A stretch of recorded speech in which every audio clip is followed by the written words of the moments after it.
Tem relação com alguma dessas pessoas aqui?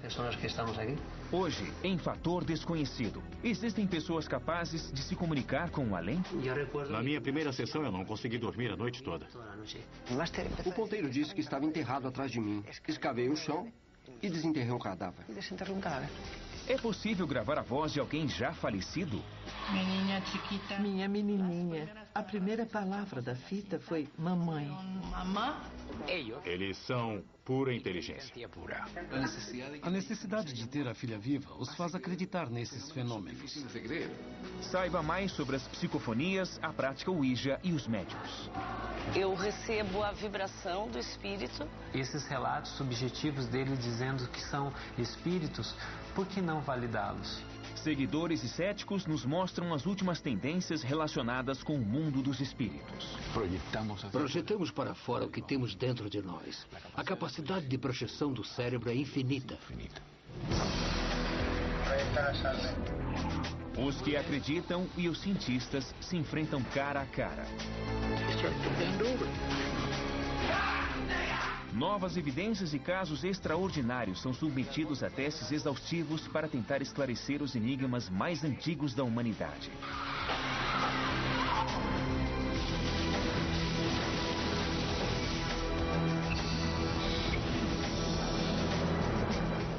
Fator Desconhecido.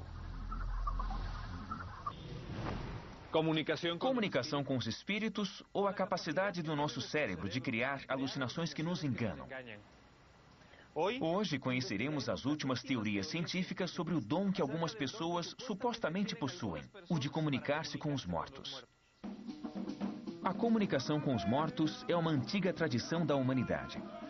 Na África Ocidental, povos como os Yorubás invocavam os orixás e ofereciam presentes em troca de chuva para a lavoura e da cura de suas enfermidades. Enquanto isso, na Europa, a curiosidade em conhecer a sorte e o futuro levou à criação do tabuleiro Ouija, a prática ocultista mais conhecida de comunicação com o além. Desde tempos imemoriais, o ser humano tenta contatar os espíritos. No século XIX, o espiritismo foi codificado pelo francês Allan Kardec. Eu me entrego. Se entrega a quem? Aos espíritos. Hoje, essa doutrina está muito arraigada no Brasil e em outros países da América Latina. O fenômeno da mediunidade é um fenômeno muito antigo. Então isso mostra que está dentro do ser humano isso. Minha menininha. Pode me dizer alguma coisa sobre o que está acontecendo comigo agora? Neste momento. Os avanços da tecnologia permitiram o desenvolvimento da transcomunicação instrumental. Por enquanto, tudo indica que sim. Consciente, entendeu? Do Brasil à Espanha, os céticos e os cientistas enfrentam o novo e o tradicional na busca do fator desconhecido que poderia esclarecer de uma vez os mistérios do ramo da paranormalidade conhecido como espiritismo.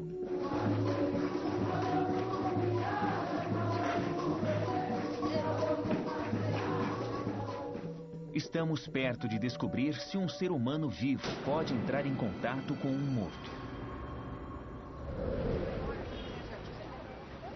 Em Curitiba, o espiritismo está vivo com uma mistura de crenças africanas, cristãs e indígenas.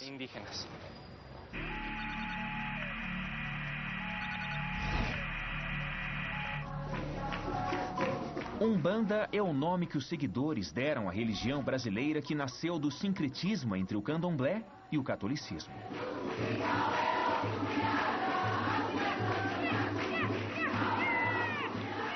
Entrega. O que acontece? Entrega. Eu me entrego totalmente para o que vier. Se entrega a quem? Aos espíritos.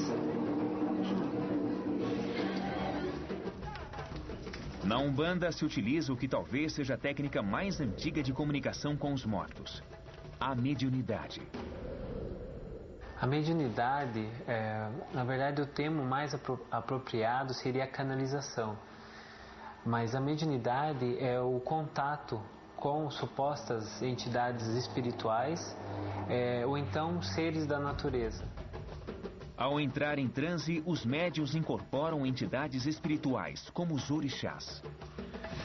Para cada orixá existem rituais, músicas, mas a lei que os rege é a mesma. Eu tenho consciência, eu recebo a vibração do espírito, junto com a minha energia, a gente forma uma terceira energia. É como se fosse o café e o leite. São coisas diferentes, mas quando estão juntas, é um outro elemento. Nesta cerimônia de Umbanda, Lucília age como médium ou sacerdotisa. Ela invoca um dos orixás. Todas essas imagens são de orixás. E há muitos tipos de trabalhos diferentes. Este é um tipo. Existe o de Ogum, que é outro tipo. E são várias linhas, como a das crianças, de Cosme e Damião, a dos índios, dos caboclos, que também trabalham com outro tipo de energia, com outros elementos e outra vibração. Orixá é o nome com que há séculos os africanos identificam seus deuses. Os escravos negros trouxeram seus orixás ao Novo Mundo no século XVI. Com a evangelização, os orixás foram adotando nomes de santos católicos. Durante uma cerimônia, os participantes assumem a postura e a identidade das diferentes entidades.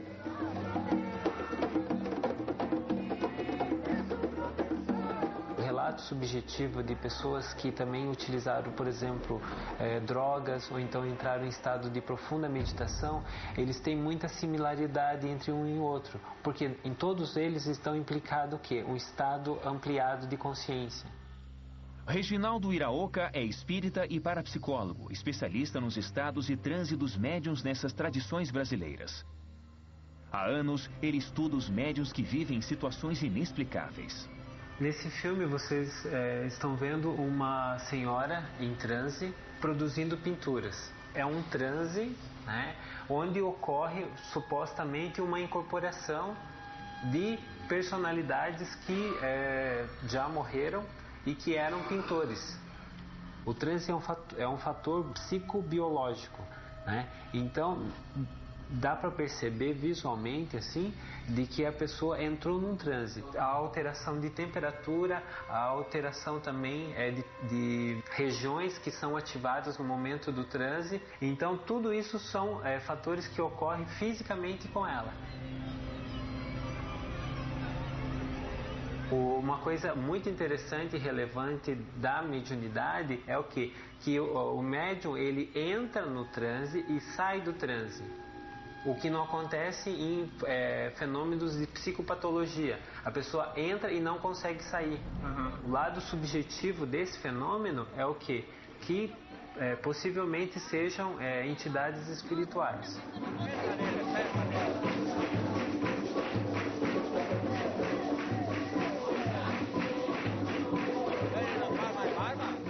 Hoje, Lucília incorpora Exu, um dos orixás.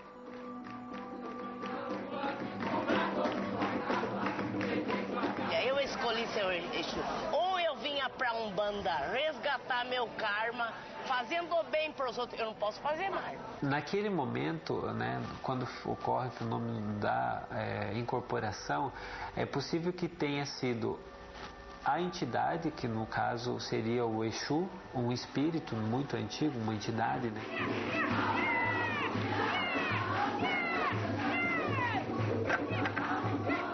Na verdade, eu não tenho importância no momento. A minha consciência, ela não chega a se manifestar. Eu, às vezes, estou incorporada e o meu pensamento, eu tenho, mas ele não se pronuncia. Ele não aparece.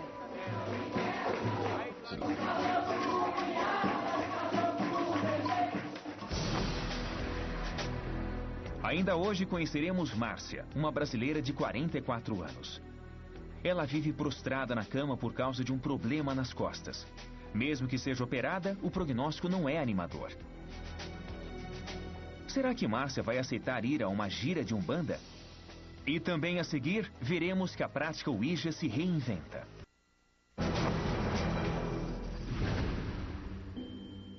Depois de séculos de censura religiosa, uma técnica praticada pelas irmãs Fox se tornou popular na América.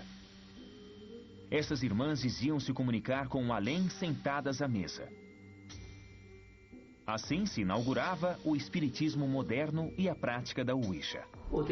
Primeiro temos o tabuleiro Ouija. Depois precisamos de um ponteiro, que é uma pecinha que pode ser uma moeda ou um copo, que desliza sobre o tabuleiro Ouija. Desde tempos imemoriais, o ser humano tenta contatar os espíritos. Isso vem desde a pré-história e atravessou a Idade Média, chegando aos nossos dias. Mas na Idade Média, essa prática era diferente, porque havia muita perseguição. Não olvidemos que estava absolutamente perseguido. Pedro Amorós é o fundador da Sociedade Espanhola de Pesquisas Parapsicológicas, a SEIP. Eu mesmo já tive experiências muito fortes no mundo da Ouija. Lembro de uma vez que fiz perguntas mentais sem dizer ao resto do grupo. E as perguntas foram respondidas com clareza. Han sido respondidas com toda certeza. Em países católicos como a Espanha, por exemplo, a comunicação com os espíritos segue uma tradição antiga, medieval, lado a lado com o ocultismo. Tem relação com alguma destas pessoas aqui?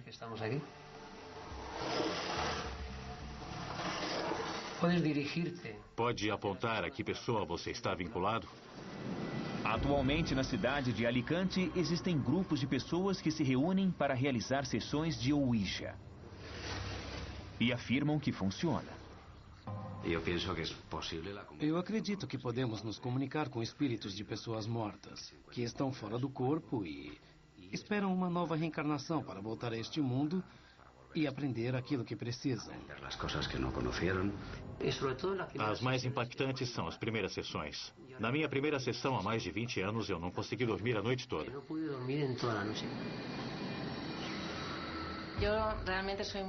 Eu sou muito medrosa e esses temas merecem muito respeito. Mas toda vez a curiosidade me faz sentar lá e pôr o dedo no ponteiro. Eu tenho visto objetos se movimentarem. E a ação de energias que escondem objetos.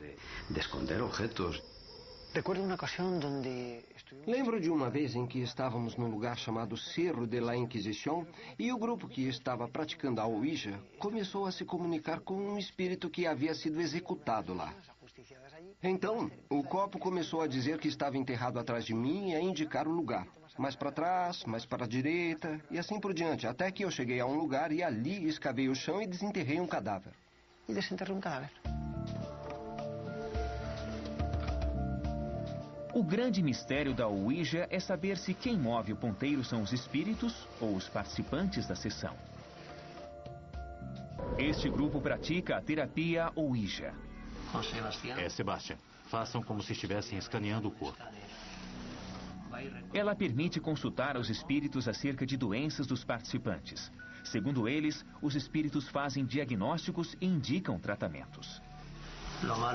Se o ponteiro se detém muito tempo em algum órgão ou membro, é porque tem alguma coisa acontecendo ali.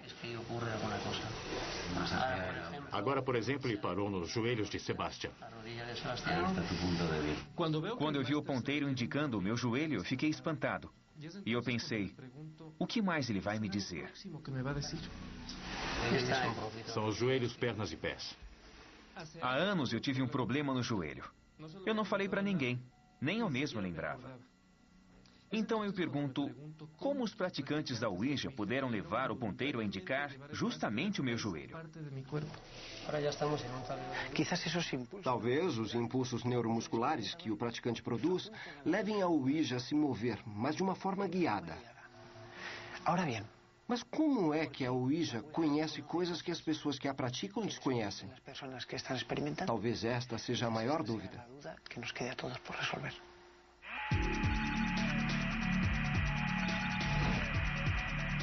Nas Faculdades Integradas Espíritas de Curitiba existe um grupo de psicologia transpessoal. Eles usam outro método para contatar os espíritos: as mesas girantes. A dinâmica consiste em que algumas pessoas Ao colocarem suavemente suas mãos sobre a mesa, mentalizem para que a mesa se mova, com a ajuda de um suposto espírito. É como se a matéria do corpo dela e a matéria da mesa sumissem ou então se integrassem. No momento em que eles fecham os olhos e a mesa gira, depois a sensação é que ela e a mesa é uma só. Depois de entrarem em contato com os espíritos, os participantes colocam letras e um ponteiro sobre a mesa. E o ponteiro começa a se mover pela ação desses espíritos sobre os participantes. A certeza da multidimensionalidade do homem. Para todos os irmãos, eu senti uma energia muito forte correndo e uma alegria assim imensa. É difícil você tentar transmitir em palavras. As mesas fluíam, simplesmente fluíam, né? Andavam, giravam, tomavam o destino que bem queriam, né?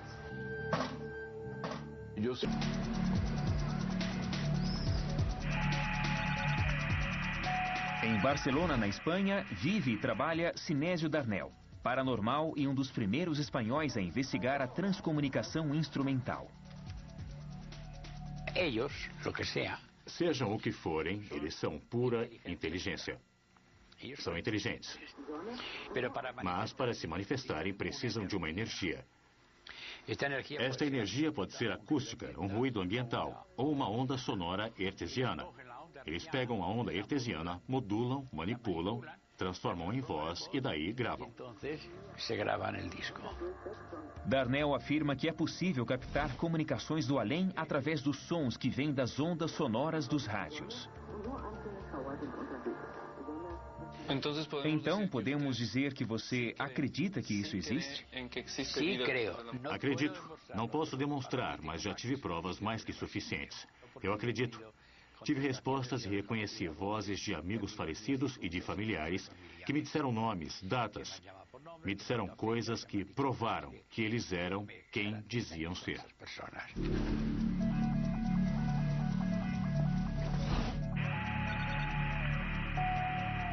Nos arredores de Niza, na França, vive o casal Drey. Por muitos anos, eles moraram no México, mas voltaram a seu país depois de uma enorme perda que mudou a vida deles. Estou chamando Karine, por favor. Resposta: bonjour. Ela responde em francês. Bom dia.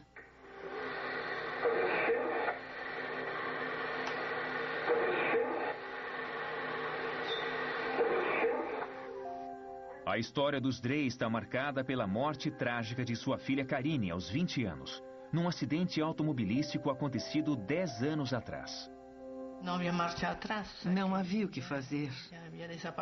Ela tinha ido embora. Precisávamos superar aquele evento trágico, porque ela era nossa filha única. Foi muito difícil suportar. Os Drey são seguidores da prática da transcomunicação instrumental. Não temos resposta. Usando um gravador comum, tentam comunicar-se com o espírito de sua filha. Depois de fazer várias perguntas, escutam os sons gravados até encontrar alguma coisa. As primeiras palavras que escutamos na fita foram 3, que para nós significaram muito. Primeiro ela disse mamãe várias vezes.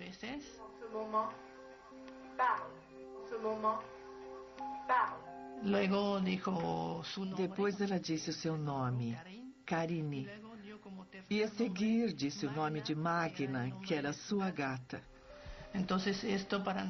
Para nós, isso era um sinal de que o vazio que existia já não importava tanto. Porque ela podia se comunicar conosco. Karine podia comunicar-se com nós.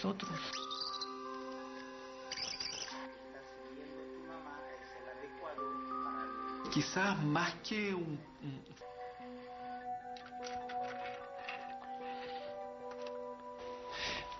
Você tem provas físicas, psicofonias? Tenho sim. Estas são fitas matrizes. Durante vários anos, Sinésio Darnell coletou gravações com supostos espíritos. Ele as chama de psicofonias. Aqui eu pergunto em que situação eles se encontram. Quisiera me dijerais qual é vuestro estado.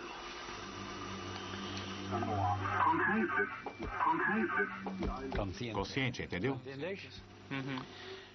E a psicofonia em que a menina disse, estou viva, você tem? Una vez más te ruego, nos digas algo. Una vez más te ruego, nos digas algo. Qual é o objetivo da sua pesquisa?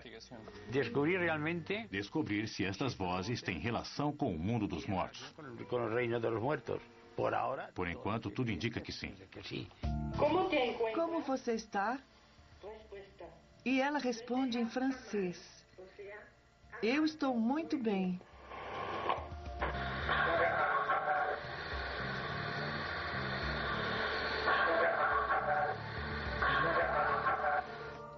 É possível acreditar que o áudio gravado pelos Drey tem respostas de Karine, sua filha morta? Pode mandar um recado para o papai? Ela responde em francês. Meu pai é admirável.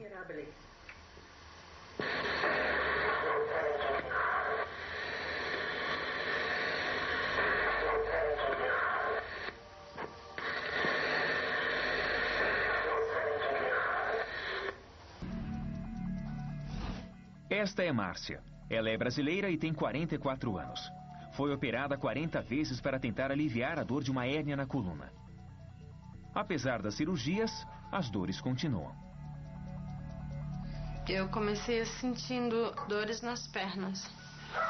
Aí eu procurei o meu médico cirurgião.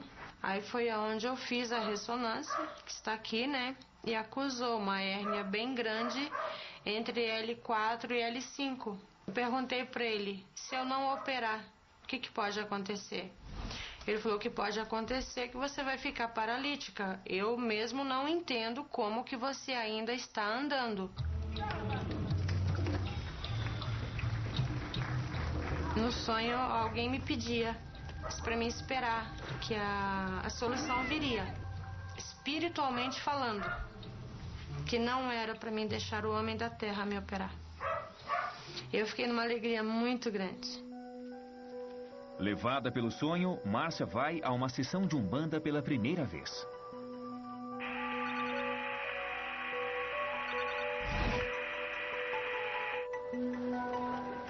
Hoje, como em todas as quintas à tarde, os seguidores da Umbanda se preparam para uma cerimônia na qual serão realizados rituais de cura através dos orixás. Esta é uma casa de Ogum, que é São Jorge. Ele é o espírito dirigente da casa. Todos os trabalhos feitos na casa começam por ele. Ogum, sincretizado na Umbanda como São Jorge, é considerado o deus da guerra, protetor dos guerreiros e também o deus do ferro, da metalurgia. É o arquétipo do poder de conquista da civilização e tem personalidade violenta, viril e disciplinada. Vão invocar os espíritos hoje? Sim. Os médiuns que estão dentro desse primeiro círculo é que recebem as entidades. Não dizemos espíritos, dizemos entidades. Chamado de entidades.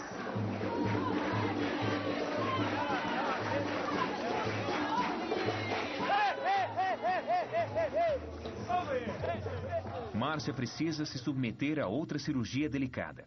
Os médicos acham que pode ficar paralítica. Atrás de uma saída, esta tarde, ela se entrega às entidades da Umbanda. O que você espera que aconteça com você fisicamente? Eu ficar curada, definitivamente. Definitivamente curada? Com certeza. Eu creio nisso. O centro de Umbanda, ele tem muita a característica social de ajudar as pessoas que vêm da sociedade com algum problema, seja físico, seja de ordem emocional ou espiritual. Os médios invocam as entidades. A cerimônia passa dos cantos e danças à cura. Márcia se coloca no centro do terreiro, onde será submetida a um ritual de cura dirigido pelo pai de santo.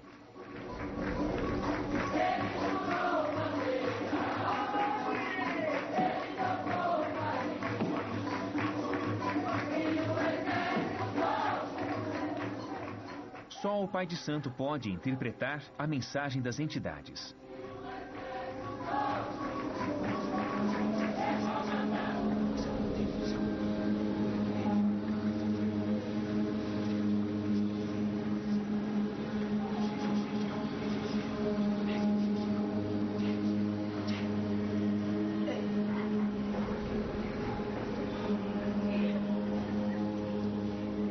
Eu sentia coisa assim, sabe? Como se fosse um médico me operando. Aí, quando ele passou a mão nas minhas costas e o outro conversando comigo ao mesmo tempo, eu comecei a não sentir o chão, sabe? Aí eu pensei, ai, tá acontecendo a cirurgia, né? Que bom, tô me livrando do problema, né? Nós não temos conhecimento suficiente para dizer que seriam espíritos ou seriam só a capacidade, digamos assim, da pessoa ali. Talvez seja os dois ao mesmo tempo. Talvez seja o fenômeno de espíritos ali, né? Entrando num corpo, né? Um corpo e se manifestando. Esses relatos subjetivos dele dizendo que são espíritos, por que não validá-los? Como eu te disse, uma sensação de levitação. Aí veio aquele calor interno, como se fosse uma chama me queimando por dentro. Começou dos pés até a cabeça, depois desceu da cabeça até os pés. Quando chegou nos pés, eu já não sentia dor na coluna. Eu entrei com muita dor lá dentro. Posso dizer que agora que eu sou totalmente sem dor. Eu senti assim uma paz interior que eu não sinto há muitos anos. Há muitos anos. Talvez até essa paz que me faltasse por tantas cirurgias que eu fiz, né? Então eu posso dizer que eu saí outra pessoa lá de dentro. Enquanto as entidades da Umbanda livraram Márcia de seu tormento, o parapsicólogo brasileiro Reginaldo Iraoka fazia medições procurando possíveis alterações no ambiente. Só que quando existe um estado alterado de consciência, esse estado alterado de consciência pode disparar o fenômeno de psicocinesia. E esse fenômeno pode afetar o equipamento, ou seja, os espíritos que os médios entram em contato. Este software é um gerador de números aleatórios. Quer dizer, ele cria sequências numéricas ao acaso. Quando o padrão se afasta do aleatório, é um sinal de que a mudança foi produzida pela consciência de alguma pessoa. Ele mostra uma numeração aqui dizendo quais as frequências de números de zeros e um que está sendo emitida. Né? Então nós estamos aqui dentro de uma normalidade. Então essa normalidade vai até 2.500 mais ou menos. A partir de 2.500 aí começa a haver uma anomalia no equipamento. Algo que não deveria acontecer está acontecendo, né? Ou seja, a consciência possível do grupo daqui está afetando esse equipamento.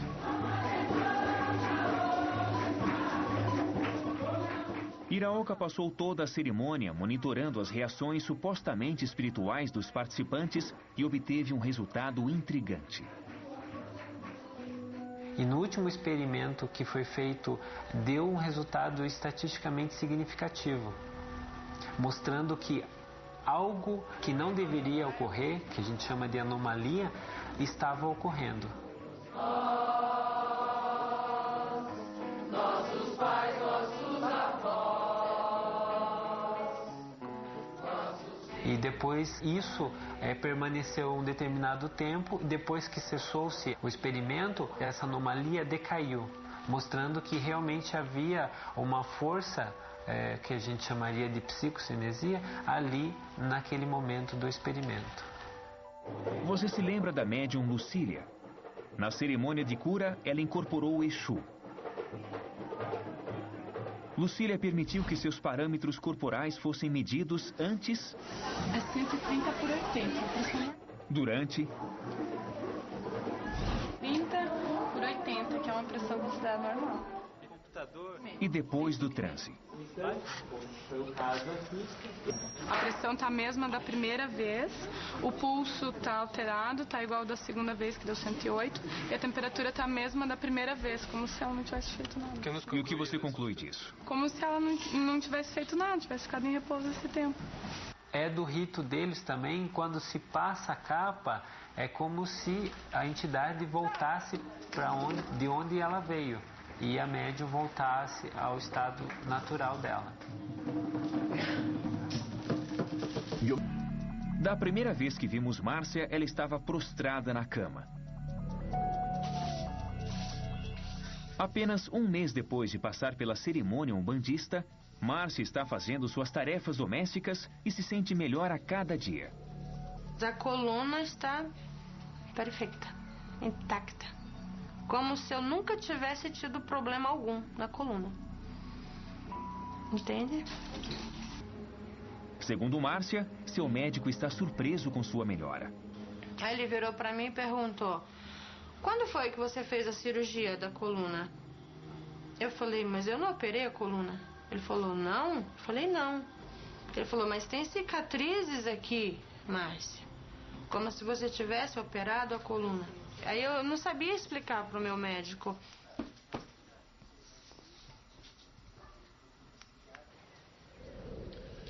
Durante esse programa, redescobrimos tradições populares, antigas práticas ocultistas e, pela primeira vez, documentamos novas técnicas paranormais que os seguidores utilizam para se comunicar com os mortos.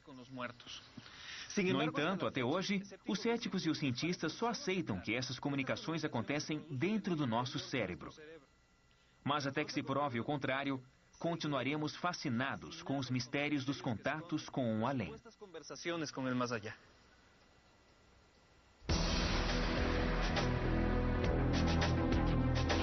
Versão brasileira, Tempo Filmes, São Paulo.